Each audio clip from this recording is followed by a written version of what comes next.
Hello guys, welcome to my YouTube channel learn together with Varsha. आज मैं class फिर से वेब कैम से ही रिकॉर्ड कर रही हूँ। फ़ेस टू फेस पढ़ाने में काफ़ी इंटरेस्ट आ रहा है मुझे और काफ़ी इंटरेस्टिंग भी लग रहा है ये। और एक नई मतलब ये कहूँ कि लग रहा है कि ऐसा हाँ कि हाँ मैं स्टूडेंट से इंटरेक्ट कर पा रही हूँ। ठीक है, तो लाइव क्लास बस मैं ऐसी वजह से नहीं चला पा रही हूँ क्योंकि यहाँ पे नेटवर्क का थोड़ा सा इशू रहता है नाइट में, और लाइव क्लास नहीं चल पाती है इस टाइम। तो इसीलिए मैं क्लास रिकॉर्ड कर रही हूँ आप सभी के लिए। आई होप कि आप सभी को क्लास जो है पसंद आएगी, और जो मैंने कल अपलोड की थी वो भी आप सब ने देखी होगी और आपको पसंद आई होगी। तो हमारा आज का टॉपिक है गैमेटोजेनेसिस, यानी यहाँ पे हम गैमीट का फॉर्मेशन करेंगे। पहले मैं थोड़ा सा यहाँ पे पेंसिल ले लेती हूँ। पेंसिल कहाँ है, ये रही। तो चलिए अब हम अपनी क्लास को स्टार्ट करते हैं बिना देर किए हुए। गैमेटोजेनेसिस, ठीक है। आई होप कि आप सभी लोग घर पर एकदम स्वस्थ होंगे, मस्त होंगे और क्लास को देख रहे होंगे। और क्लास अच्छी लगी हो तो उसके लिए लाइक कर दीजिएगा, चैनल को सब्सक्राइब कर लीजिएगा, क्लास को ज़्यादा से ज़्यादा शेयर करिएगा ताकि आप अपने और फ्रेंड सर्कल में और स्टूडेंट्स तक ये क्लास को पहुंचा पाएँ। और आई होप कि स्क्रीन और वॉइस दोनों क्लियर आ रही होगी एकदम। अगर कोई भी इशू है तो मुझे प्लीज़ कमेंट करके बताइएगा। आप सभी के सपोर्ट से ही मैं आगे बढ़ूँगी, ठीक है।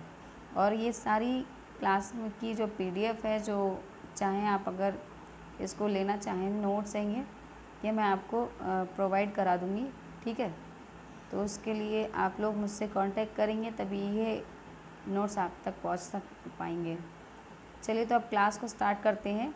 हमने क्या कर लिया, डिवाइड कर लिया है मेल को और फीमेल को, ठीक है।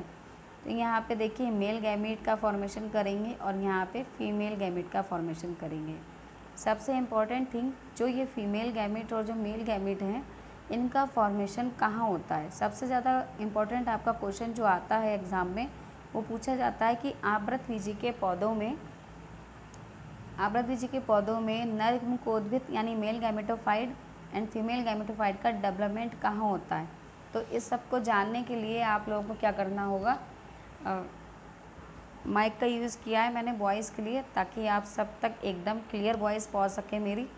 तो मेल गैमेटोफाइट की हम बात कर रहे हैं कि इनका जो डेवलपमेंट है वो कहाँ होता है, परागकोश में होता है, यानी एंथर में होता है। एंथर में इनकी पराग मात्र कोशिका उपस्थित होती है जिसको हम परागकण कहेंगे, ठीक है। और उस पराग कोश में वही परागकण क्या होते हैं, सूक्ष्म बीजाणु जनन में कन्वर्ट हो जाते हैं, यानी लघु बीजाणु जनन बनाते हैं। इसी तरह हम बीजांड की बात करें यानी ओव्यूल की, तो ओव्यूल में जो एक एम्ब्रियो सैक है जिसका डेवलपमेंट है वो कहाँ होता है, बीजांड में होता है, ठीक है। अंडाशय के अंदर स्थित जो बीजांड होता है उसमें एम्ब्रियो सैक का विकास होता है, यानी मादा मुकोद्भिद का विकास होता है। तो इसीलिए हम पढ़ेंगे कि ओव्यूल में जो गुरु बीजाणु जनन होता है उसके अंदर क्या होता है, बीजांड के अंदर यानी ओव्यूल के अंदर मेगा स्पोर होते हैं। और परागकोश की बात करें एंथर की, तो उसके अंदर क्या होते हैं, माइक्रो स्पोर होते हैं। ये बात एकदम क्लियर कर दी मैंने, इस पॉइंट को नोट कर लीजिएगा, हैंड रिटन नोट्स बनाइए।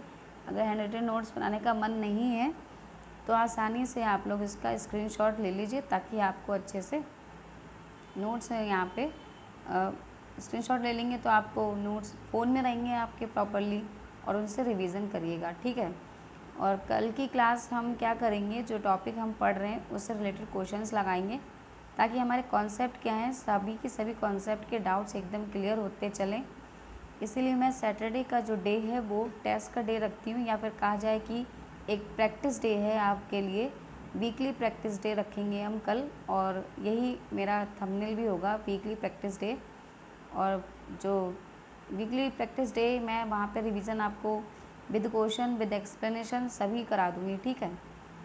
बिल्कुल भी वरी मत रहिएगा, एकदम फ्री माइंड और कूल माइंड से होकर के क्लास को लीजिए, क्योंकि मैं बहुत ही ज़्यादा लोड लेकर आपको नहीं पढ़ा रही हूँ, एकदम फ्री माइंड से पढ़ा रही हूँ। और मेरा सब्जेक्ट ऐसा है बायोलॉजी कि जिसमें मैं किसी पर भी ये नहीं कहती हूँ किसी भी स्टूडेंट से कि आप प्रेशर में पढ़िए इसको, एकदम कूल माइंडेड चिल माइंड होकर पढ़िए। और क्योंकि मैं खुद भी ऐसे ही पढ़ाती हूँ, मैं भी लोड लेकर नहीं पढ़ाती हूँ, ना ही सिलेबस की टेंशन, ना ही एग्ज़ाम की टेंशन और ना ही मार्क्स लाने की टेंशन। सिर्फ हमें क्या करना है, hard work plus smart work करना है बस, और इसके अलावा और कुछ नहीं करना है, क्वेश्चन प्रैक्टिस करना है और अपना रिवीजन करना है। ये सारी चीज़ें अगर आप डेली कर रहे हो, रेगुलरिटी, ठीक है, जो रेगुलरिटी है वो लाइए अपने अंदर और डिसिप्लिन लाइए पढ़ने का कि हमें रोज़ कुछ टाइम पढ़ना है, ओनली 15 मिनट्स जैसे कि मान लीजिए उस टाइप से पढ़ना है, ताकि हमारे जो एग्ज़ाम आने वाले होंगे जब, तब तक आपको बहुत अच्छे से लर्न हो चुका होगा, एकदम रिवाइज भी हो चुका होगा, बहुत बार प्रैक्टिस भी हो चुका होगा। मोर देन प्रैक्टिस करवा दूंगी मैं क्वेश्चन की। और आपका जो पेपर है वो एनसीईआरटी से बिल्कुल भी बाहर नहीं जाएगा, तो इस बात की चिंता मत करिए कि एग्ज़ाम कैसे होगा, कैसा आएगा, ये सारी चीज़ें मेरे ऊपर छोड़ दीजिए, ठीक है। चलिए, तो अब हम देखते हैं यहाँ पे सूक्ष्म बीजाणु मात्र कोशिका हमारा सेकंड पॉइंट कहता है। और जो यहाँ पे नर गैमीट है, मतलब मेल गैमीट का फॉर्मेशन, ये क्वेश्चन आता है मेल गैमेटोफाइट, ठीक है, हिंदी में कहेंगे मेल गैमेटोफाइट, और वो सॉरी इंग्लिश में कहेंगे मेल गैमेटोफाइट, हिंदी में कहेंगे नर गैमीट, या फिर गुरु बीजाणु जनन, या फिर आता है सूक्ष्म बीजाणु जनन में अंतर। एक नाम और है इसी का, लघु बीजाणु जनन, इसमें भी डिफरेंस आता है, ठीक है। तो ये अंतर टाइप से ही मैंने यहाँ पे नोट डाउन किया है, एकदम शॉर्ट नोट्स बनाए हैं। देखिए, सूक्ष्म बीजाणु मात्र कोशिका अर्धसूत्री विभाजन से गुजरती है। अब एक चीज़ और देखिए इसमें, चलिए एक हम पेज लेते हैं नया, है ना, इस पर समझाते हुए मुझे ज़्यादा अच्छा लगता है, हाथ से लिखते हुए यहाँ पे ऐसा लगता है कि वाकई में बोर्ड पे लिख कर पढ़ा रहे हैं, ठीक है। तो बोर्ड का ही यूज़ करके हम आपको पढ़ा रहे हैं यहाँ पे, और ईज़िली आपको सारी चीज़ें समझ आएंगी। अगर हम बात करें, ये हमारी क्या है, पराग मात्र कोशिका, ठीक है, ये है हमारी पीएमसी, शॉर्ट में मैंने पीएमसी लिख दिया है, राइटिंग पर मत जाइएगा बिल्कुल भी थोड़ी सी राइटिंग में दिक्कत है। तो इसका क्या करेंगे, ये डिप्लॉयड होती है, सबसे इम्पॉर्टेंट थिंग क्या होती है, ये डिप्लॉयड होती है, बात नोट कर लीजिए। और अब इसका यहाँ पे हम क्या कराएंगे, अर्धसूत्री विभाजन, ठीक है, यानी माइटोसिस होगा यहाँ पे, सॉरी मियोसिस होता है अर्धसूत्री, माइटोसिस समसूत्री होता है।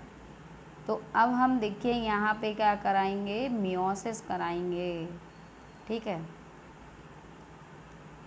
तो यहाँ पे अब हम क्या कराते हैं, थोड़ा सा देखिए, यहाँ पे मियोसिस कराएंगे, मियोसिस हो गया आपका अर्धसूत्री विभाजन। और जब इस सेल का अर्धसूत्री विभाजन होगा, हमने अभी आपकी जो हमारी क्या कहते हैं, पीछे देखिए स्लाइड, उसमें क्या लिखा है कि अर्धसूत्री विभाजन से गुजरती है। इनफैक्ट इसमें अर्धसूत्री विभाजन के साथ साथ, ठीक है, अर्धसूत्री विभाजन के साथ साथ क्या होता है, माइटोसिस डिवीज़न भी होता है, ठीक है, माइटोसिस डिवीज़न भी होता है। और इस डिवीज़न की वजह से ही पूरे ओवरऑल जो मेल गैमेटोफाइट का जब फॉर्मेशन होता है, तो यहाँ पे 1 टाइम मियोसिस होता है और 2 टाइम यहाँ पे होता है माइटोसिस। ओवरऑल अगर डिवीज़न की बात करें तो 3 टाइम डिवीज़न होता है मेल गैमेटोफाइट की प्रोसेस में। और इस 3 टाइम डिवीज़न होने के कारण ही, ठीक है, डिवीज़न कराया हमने, सेल डिवीज़न, माइटोसिस भी कराया, मियोसिस भी कराया। उसके बाद हमें क्या मिला, उसके बाद हमें 4 आगुणित सूक्ष्म बीजाणु कोशिकाएं मिली, ठीक है। उसके बाद हमें जो मिला वो देखिए कितना यूनिक है, 4 मेगा माइक्रोस्पोर मिले आपको, ठीक है, 4 माइक्रोस्पोर मिले आपको, जो कि कैसे हैं, हैप्लॉइड हैं, आगुणित, ठीक। ये क्या हो गया, एक मैच्योर ग्रेन्स का यहाँ पे फॉर्मेशन हुआ है, ठीक है, जिसमें पॉलन ट्यूब का भी फॉर्मेशन हो जाएगा। ये हम आपको आगे पढ़ाएंगे, पहले हम डिफरेंस जान लेते हैं दोनों के बीच क्या है। तो इसलिए मैंने यहाँ पे नोट डाउन किया है कि जो मेल गैमीट है वो अर्धसूत्री विभाजन से गुजर रहा है, और जो गुरु बीजाणु मात्र कोशिका है, अब गुरु बीजाणु मात्र कोशिका की बात करते हैं, ये भी अर्धसूत्री विभाजन करती है। अब देखिए यहाँ पे हम डिफरेंस नहीं दिखा सकते, दोनों में अर्धसूत्री विभाजन होता है, लेकिन जब समसूत्री विभाजन होता है तो उसके कहा जाए कि उसके बेस पर जो समसूत्री विभाजन है, उसके बाद जो हमें रिजल्ट मिलता है वो 4 आगुणित सूक्ष्म बीजाणु बनते हैं इसमें, क्योंकि मेल है इसलिए।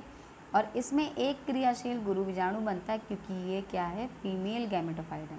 यहाँ पे फीमेल गैमीट का फॉर्मेशन जब होगा तो उसमें एक फंक्शनल मेगास्पोर मिलेगा, और जब यहाँ पे मेल गैमीट का फॉर्मेशन होगा तो यहाँ पे 4 हैप्लॉइड माइक्रोस्पोर मिलेंगे। ठीक है, यहाँ तक सभी को क्लियर है, एकदम सभी को क्लियर हो गया होगा।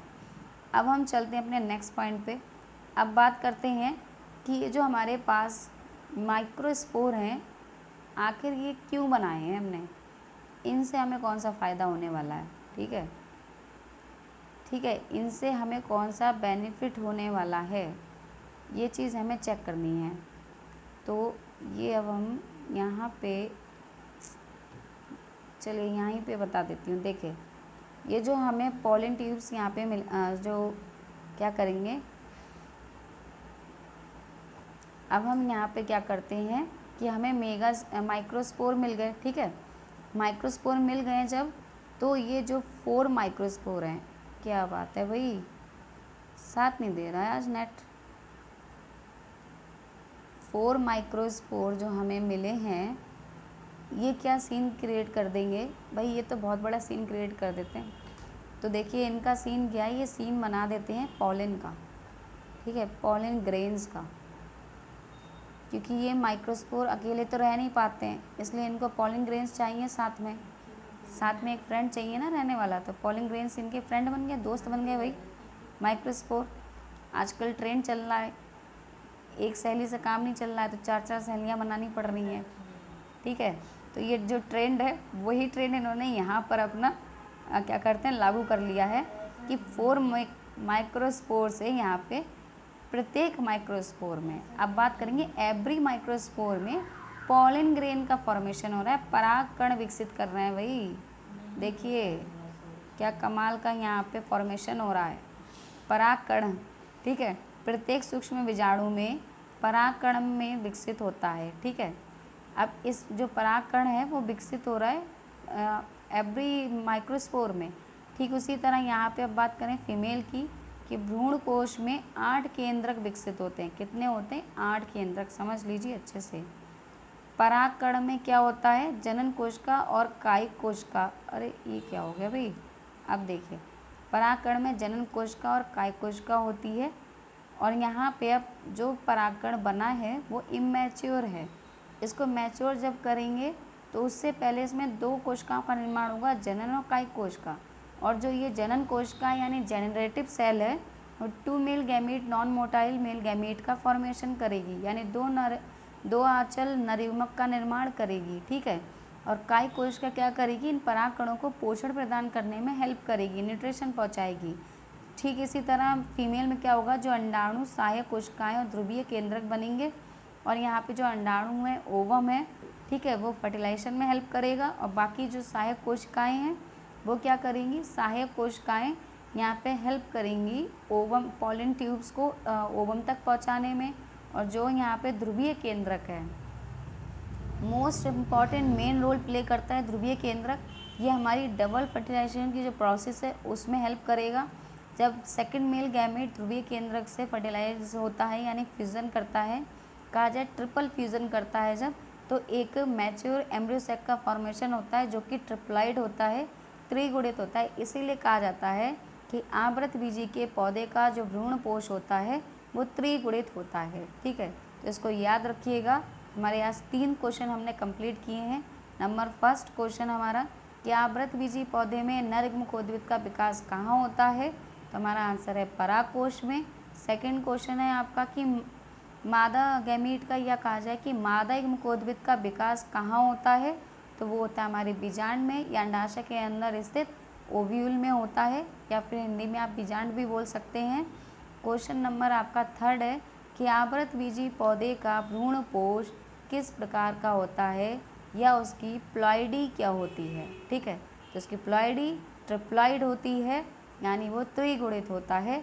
तो आज की क्लास में हमने क्या सीखा, आज की क्लास में हमने गैमेटोजेनेसिस सीख लिया है। और अब हम कल की क्लास में क्या सीखेंगे, कल हम पढ़ेंगे भाई अपना नया टॉपिक, यानी पूर्व निषेचन और गैमीट स्थानांतरण। पूर्व निषेचन का हम क्या करेंगे, सेकंड पार्ट आज पढ़ चुके हैं, गैमीट फॉर्मेशन कर लिया, और ये हम पढ़ेंगे यहाँ पर गैमीट स्थानांतरण, यानी कि गैमीट का ट्रांसफॉर्म कैसे होता है और कहाँ होता है।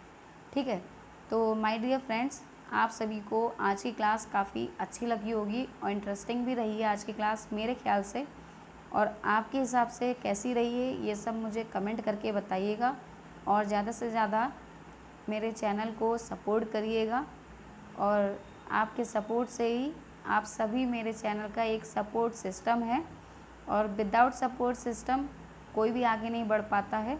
और मेरी बस एक छोटी सी कोशिश है आप सभी के बायोलॉजी में 100 आउट ऑफ 100 मार्क्स लाने की, क्योंकि मैं चाहती हूँ मेरे पास जो नॉलेज है वो मैं ज़्यादा से ज़्यादा इस नॉलेज को शेयर करूँ। और इस नॉलेज को मैं अपने पास रख कर नहीं बैठना चाहती हूँ, चाहे बच्चा कोचिंग ले रहा हो या नहीं ले रहा हो। बट मैं सोच रही हूँ कि हर एक यूथ जो भी 12th का है और जो भी 11th का है, स्पेशली जो बायोलॉजी सब्जेक्ट का है, उन सभी तक मेरी क्लास पहुँचे और मेरी नॉलेज उन सभी तक पहुँचे, और ताकि उनके एग्ज़ाम में ये नॉलेज मेरी हेल्प कर सके। ठीक है, तो thanks for watching my video and फिर हम कल मिलते हैं। तब तक के लिए good bye and have a nice day. जय हिंद, जय भारत।